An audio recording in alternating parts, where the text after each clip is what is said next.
Sou Márcio Chiquito, presidente da Associação São Francisco de Assis para a Proteção aos Animais, e esta é a quinta videoaula do Programa de Educação Popular da Associação São Francisco.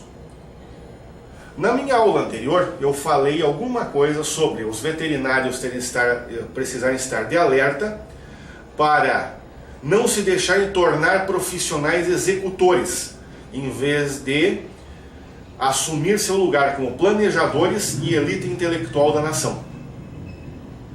Por que eu disse isso? Porque o veterinário é peça essencial na indústria dos produtos animais, principalmente produtos derivados de carne. Isto eu vou explicar agora. O tema da aula de hoje é commodities.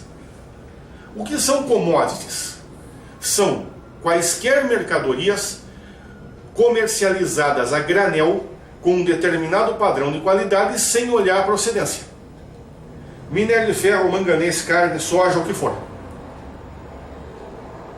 Quem produz as commodities? O grande produtor.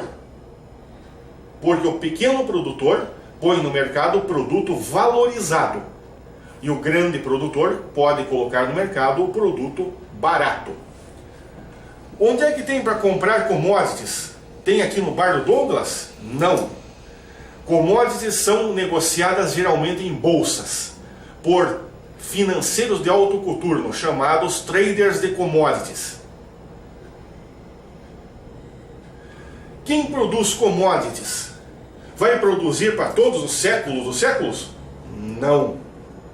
Ele vai produzir até um concorrente aparecer com uma commodity mais barata ou a commodity se esgotar.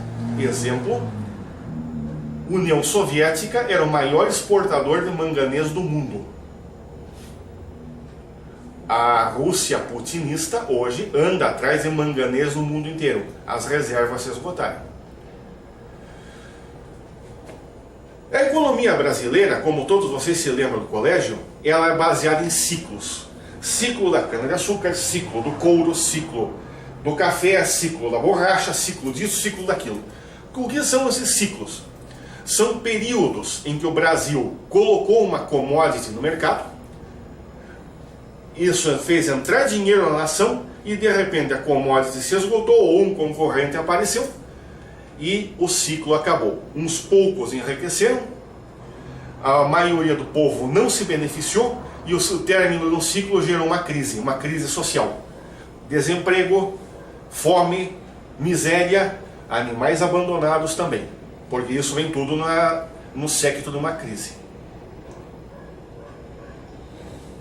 Acredito eu que o atual ciclo brasileiro vai ser visto pelos historiadores do futuro como o ciclo da carne e soja. Soja, principalmente para a China vermelha. Carne de boi para a Rússia putinista, carne de porco para a China vermelha, carne de frango para o Irã, e carnes em geral para a Coreia do Norte e outros símbolos de agressão. Por que isso começou? É uma história bastante interessante porque no decorrer do século XX, com as guerras em grande escala, descobriu-se uma coisa muito simples, que soldado vegetariano não aguenta o tranco, então é preciso abastecer os exércitos com carne. Na guerra de 1904, a marinha japonesa tinha duas missões: afundar as belonaves russas e capturar os baleiros russos intactos. As tropas na Manchúria precisavam de carne desesperadamente e os japoneses logo pensaram em se valer das baleias. 1906 veio a missão militar francesa para o Brasil. Dessa missão militar francesa resultaram duas escolas de medicina veterinária. Por quê? Porque os franceses estavam preocupados com os animais brasileiros, que não existia veterinário na época? Não, porque a França precisava de um fornecedor confiável de carne e cavalos.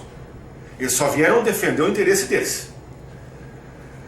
Aí, durante a Primeira Guerra Mundial, quem se beneficiou do conflito foi a Argentina, que se tornou rica exportando carne para os aliados. E o Brasil veio a descobrir o valor dessa commodity em 1935, quando Mussolini atacou a Etiópia. Mussolini foi sancionado pela Liga das Nações. As sanções foram fracas, mas ainda assim abalaram a economia da Itália. E o Mussolini foi salvo por dois países: União Soviética, que lhe forneceu petróleo; Brasil, que lhe forneceu carne e café. Mussolini ficou tão agradecido ao Brasil que, quando ele assinou a ata da vitória, o único país da América que ele convidou, na pessoa de um de seus diplomatas, foi o Brasil.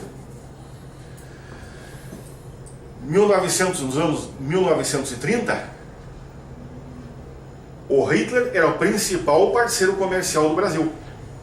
O Brasil vendia a ele, ou trocava, melhor dizendo, carne, café, algodão, laranjas, fumo. Trocava porque o Terceiro Reich estava em regime de restrição cambial. Então o Brasil trocava por reagentes químicos, equipamentos científicos, ferramentas e depois por armas. Negócio muito bom. O Mussolini e Terceiro Reich. Depois o Brasil pagou esse negócio com sangue. No período do Juscelino, as coisas pareciam que iam começar a mudar, porque o Juscelino pensava que o Brasil não devia continuar como exportador de matérias-primas. Devia, isso sim, construir um parque industrial interno para usar essas matérias-primas e elevar o padrão de vida da população. Os governantes que vieram depois não pensavam assim, especialmente na ditadura militar. A começar pelo Castelo Branco, que, na tentativa de transformar o Brasil em um grande exportador de commodities, fez o famoso fechamento dos moinhos coloniais. Vocês devem se lembrar da crise que isso aí causou no campo brasileiro. Ora, na atualidade, o Brasil está no ciclo de exportação de carne e soja para aqueles símbolos de agressão que falei. São países fortemente militarizados e que precisam de estoques de carne e soja por causa de se envolverem em uma guerra. E eles têm que manter um exército também. Só que existe um detalhe. É mais um negócio que vai acabar. Hoje, muitos veterinários brasileiros são mobilizados, isso já desde o tempo da ditadura, para trabalhar na indústria da carne. O atrativo são os altos salários, muito superiores ao que um clínico consegue. Também muitos profissionais, inclusive veterinários brasileiros, estão indo para esses países para fazer um trabalho de engenharia ambiental lá. Isto vai acabar da seguinte maneira: em alguns anos, esses países vão deixar de comprar carne e soja brasileiros, vão causar uma quebra no mercado brasileiro e vão forçar o Brasil a importar carne e soja deles. Calculem o tamanho da crise que isso vai gerar. O Brasil tem que começar a pensar de uma outra forma. Inclusive, os profissionais têm que começar a pensar de uma outra forma. Se o Brasil quer exportar alguma coisa, que exporte produto valorizado. Frutas tropicais, nós temos um potencial tremendo para produzir. E para exportar o produto valorizado, beneficiando o pequeno produtor. Porque todo o ciclo de commodities do Brasil terminou mal, terminou com crise. Isso é uma coisa que nós devemos pensar agora, antes que seja tarde. Termina aqui a 5ª videoaula do Programa de Educação Popular da Associação São Francisco de Assis.